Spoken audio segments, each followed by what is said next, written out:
When we last left off, King Shalmaneser V, the Emperor of Assyria, had invaded the land of Israel, conquering 99.9% of the land.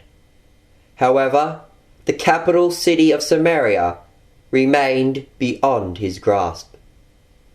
Hello, I'm Knight Jake, and welcome to Bible Wars. Shalmaneser V had successfully invaded the land of Israel and captured all the land from Jezreel in the north to Bethel in the south. But one city remained unconquered, the capital city of Samaria. Shalmaneser had crushed the Israelite army in the Battle of Jezreel, but it is likely that the royal guards were still in Samaria. Also, if any troops had managed to survive the Battle of Jezreel, they would most likely have fled to Samaria, as it was the capital and henceforth the most fortified city in the land. On top of this, the historian George Roux, in his book Ancient Iraq, believed that Pharaoh Osokon IV of Egypt, called So in the Bible, had sent some troops to help support the Israelite resistance. If this is true, then they too would have stationed themselves in Samaria. Samaria remained as the last stronghold of Israel, surrounded by strong walls and housing the Israelite resistance. Shalmaneser may have imprisoned their king and conquered most of the land, but those in Samaria remained loyal to the king and refused to surrender. The city would be the bane of Shalmaneser. For 3 years, from 724 to 722 BC, Shalmaneser was preoccupied with trying to capture Samaria.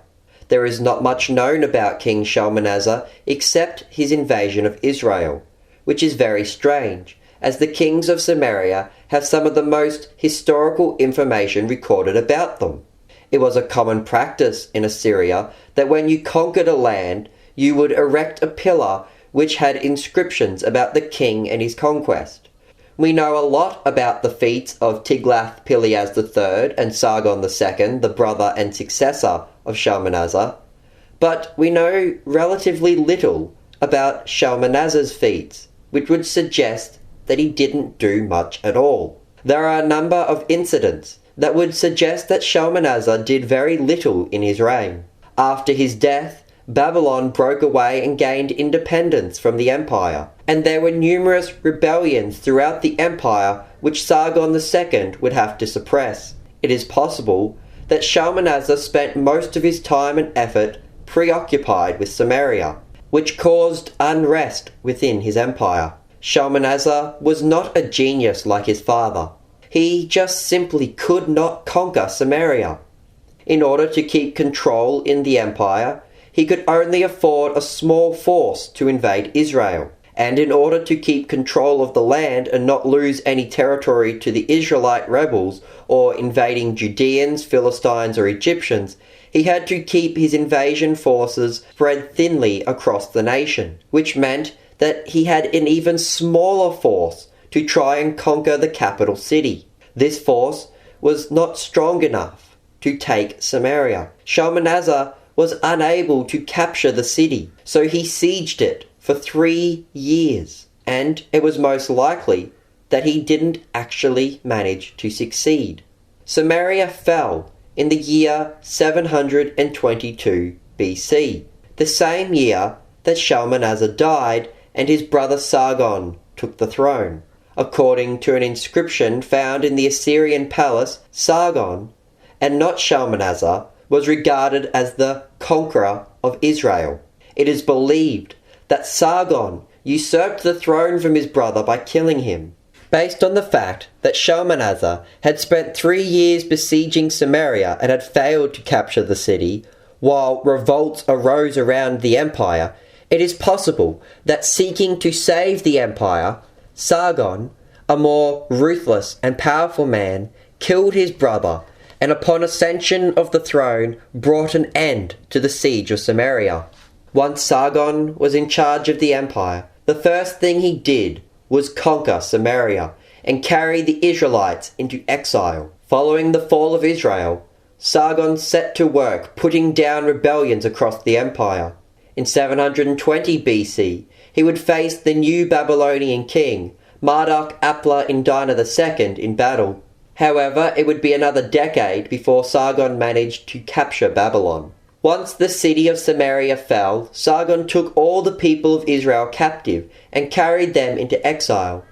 He took them to Halah, a city near the Habor and Gozan rivers in the heartland of Assyria, and to Medes, in the eastern reaches of the Assyrian Empire. Afterwards, Sargon took people from Babylon, Cuthah, Ava, Hamath, and Sepharvaim, and placed them in the area of Samaria. These people did not worship the Lord God of Israel, so he sent lions to attack them. So Sargon was told, "Those who you have placed in Samaria do not know the law of the God of that land." So Sargon commanded that one of the Israelite priests be sent back to Samaria to teach the people there the law of God. So one of the Israelite priests came and lived in Bethel, and he taught the people to fear the Lord God. But the people of the land still made gods of their own and worshipped them. However, they did worship Yahweh, the God of Israel, as well. Thus, the Samaritans worshipped both the Lord God of Israel and also the gods of their nations. Join us next time as we discuss the remnant of Israel, which remained in the land after the fall of Samaria.